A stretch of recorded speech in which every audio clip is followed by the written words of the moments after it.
Hello, Pirates. Welcome back to Pirate Report. I'm Johnny Pelletier. And I'm Claudia Masajowski. And we have a packed program today, so let's just get right into it.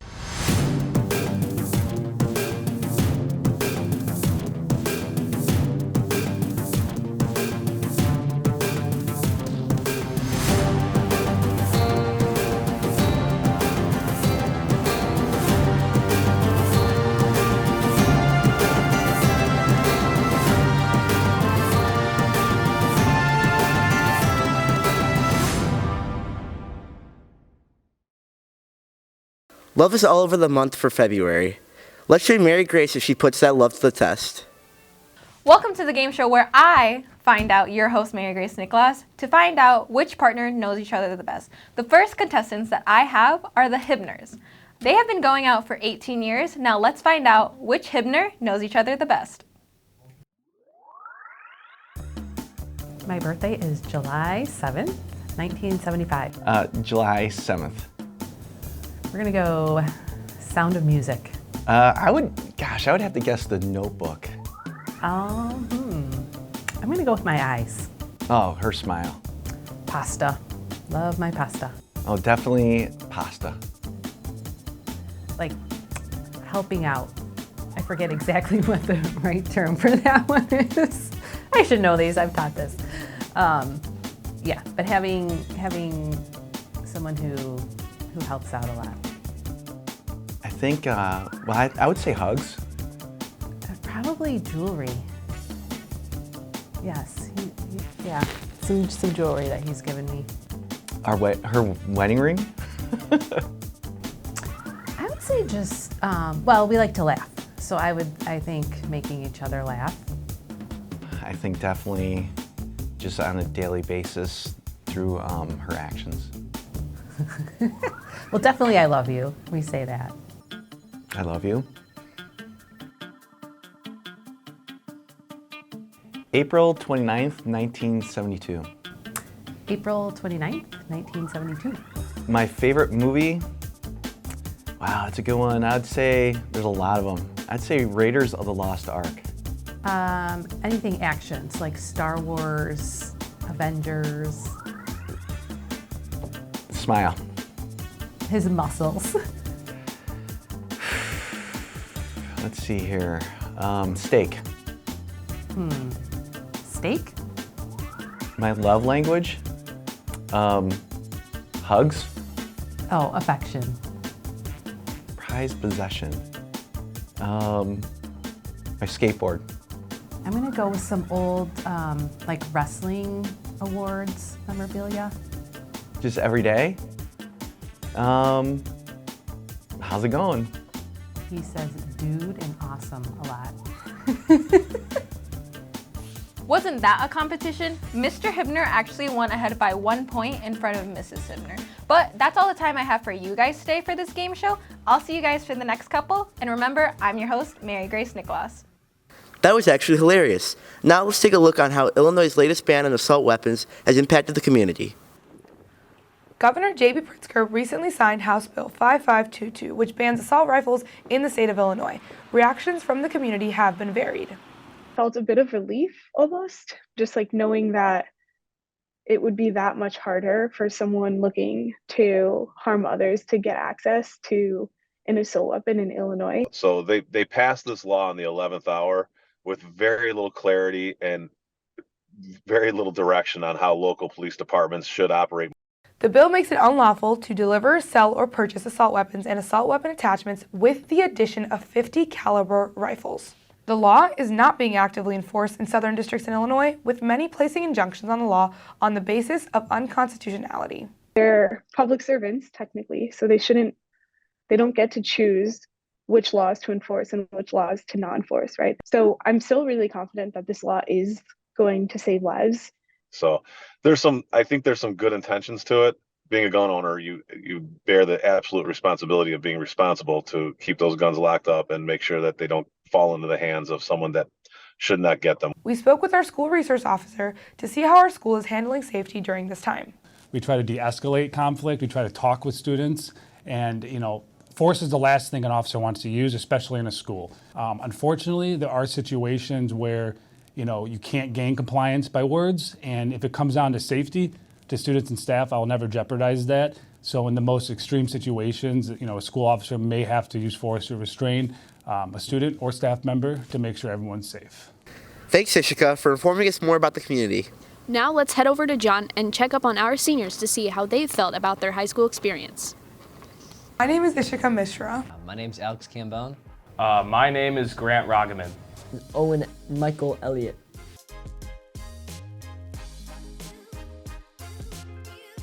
At Palatine, I was on the tennis team. I did debate. I was an NHS officer. I was the president. I've been playing baseball for 4 years. Great member of the pickleball club. I am a member of the Palatine High School baseball program and National Honor Society. PTV, I wrote for the Cutlass, and I did a lot of other small things as well. I'm on math team. Check us out. Track and cross country. Oh, I'm in the musical right now. Come check us out February 22nd. So I don't really have a favorite moment, but one moment that was really memorable to me was when I was in my gym class locker room and the results from the NHS presidency election came out, and my friend was like, Ishika, you got president, and then the whole locker room started screaming, and I just felt really supported in that environment, and it was just a really happy moment. My favorite moment in high school was junior year homecoming. I feel like it was very electric, and I loved the scenery outside, considering that it was the year after COVID, but we still wanted to be safe. And it was a really good idea because it was a nice day outside. My two best moments are both the times we went to state for cross country. It just felt like my friends and my team really accomplished something big, and it was a really good bonding experience, and I've never had a relationship with people like I do with my team before, and so it was really cool. I think that you should get involved in as many things as you possibly can, talk to as many people, make as many friends. There's a lot of opportunity in an environment like this, especially at Palatine High School, and I think if you feel like you would be interested in something, don't be afraid to try it. It might become like the best thing that you ever do. So be as involved as possible and talk to as many people as possible. I'd say choose wisely who you surround yourself with. Don't surround yourself with people that you don't trust freshman and sophomore year, because it's just a waste of time. You guys won't be friends by junior and senior year. Put your trust in the people who you really know you can trust. Appreciate it because it's corny, everyone says it, but it does go by really fast. Like, I never thought I'd be a senior, and like here it is. And I do regret like not branching out a little bit, and taking advantage of the opportunities I have in my school. So I would say take more advantage of that stuff because you're not gonna have it forever. We're definitely going to miss our seniors. On the note of senior festivities, let's join Saul on Boys Swim and Dive hosting their senior night after a record-breaking meet. The Palatine High School Swimming and Dive program has been around for a long time. It's actually been around since 1976. The head coaches of the Swim and Dive program are Coach Katie Moritz, Coach John Giuliano, and Coach Kurt Bendel. Now, have you ever wondered what the swimming and diving program is like? As the swimming season is coming to an end, I'm interviewing swimming and diving seniors about how swimming and diving affected their high school experience and how it helped them prepare for their future. I'm here with Caden Hilders. And Caden, would you continue to swim after high school? No, so I am going to go right into work. I plan to be a paramedic / firefighter. So yeah, I'm going to plan on doing that. So Matt, would you continue swim after high school? I don't plan on it. Why not? I've done it for 10 years, and at this point, I've kind of just been trying to get to the end of senior year, and now it's the end of senior year, so I'm done. I've done my time. What's your advice for underclassmen joining swim? I definitely do it. I made a lot of good friendships. Just some other advice, always attend practice, even when you're tired, because one day it's going to pay off. I'd say try to find the fun in it. I think the idea of swimming back and forth for 3 hours every day is kind of boring. So try to find your friends, try to bring your friends along with you, and just enjoy it. You get to splash around in the pool for a while. So. How would you describe your swim experience throughout the years? It's had its up and downs. There's been times that I've really enjoyed it. There's been times that I've gotten really burnt out. But I think just like connecting with like your teammates and trying to find the fun of it, makes the sport fun. Like that's why we do sports, is to have fun. So trying to make the fun out of it always makes it better. I loved it. Swim has always been a good sport for me. It's conditioned me, and I've made so many friendships, and I don't know where I'd be without swim. In general, as a senior, how do you feel about graduating? I'm pretty excited. Like I said, I've been trying to just kind of get to the end of senior year and go off to college, do my own thing, be less busy because I do a lot. So I'm definitely excited for it. I have senioritis, so I'd like to be done, so it's exciting, but it's also sad not being able to see everyone that I've made connections with throughout the years. And for my final question, what does senior night mean to you? Senior night for me, it means a lot. It's the end of the year. Yeah, it's sad to see everyone leave, but yeah, I'm gonna miss it, so yeah. I think it's gonna be fun. It's always felt like, oh yeah, it's just another meet. But now that I'm a senior, it does feel like it's gonna be like a special occasion. My mom told me once when I had some pretty bad burnout, and she told me once, just get to senior night for me. So I think it's gonna mean a lot personally. Okay, thank you for the interview, Matt. Thank you. Thanks, Sal, for showing us a deeper dive into the boys swim team. Now for our last segment, let's bring Jordan and Josue showing us the AFC divisional round predictions.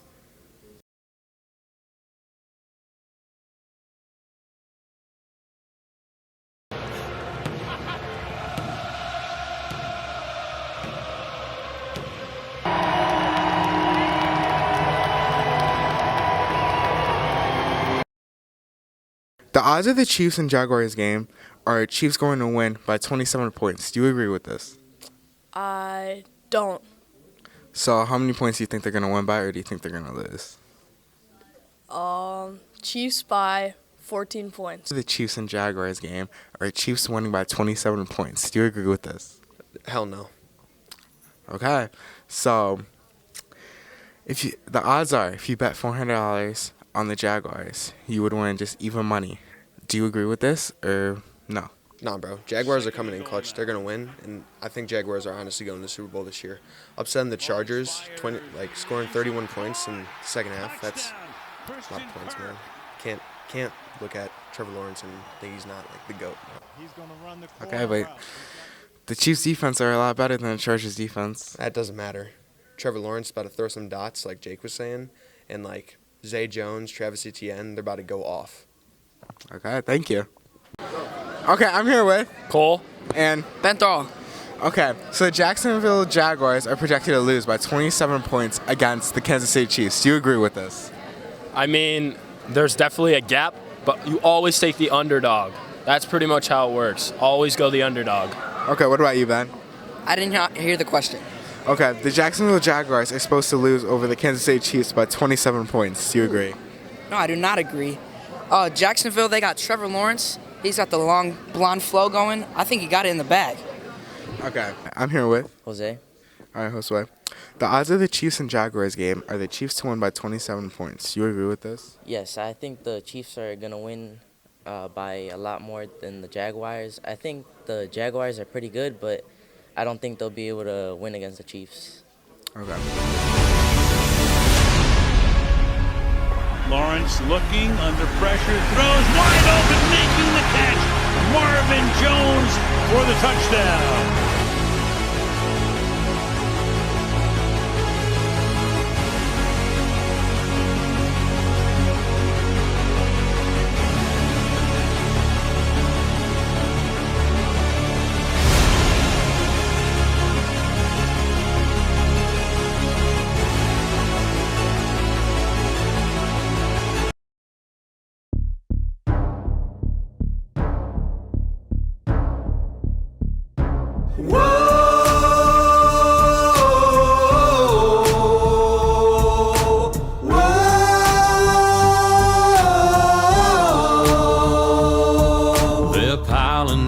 To Arrowhead, rocking all that golden red, and it's so loud you can't hear yourself think. Last one took us 50 years, but last year's done. Well, Pirates, thank you for tuning in, and we hope you enjoyed this segment of Pirate Report. This has been Claudia Masajowski. Johnny Pelletier. Have a great day and go Pirates.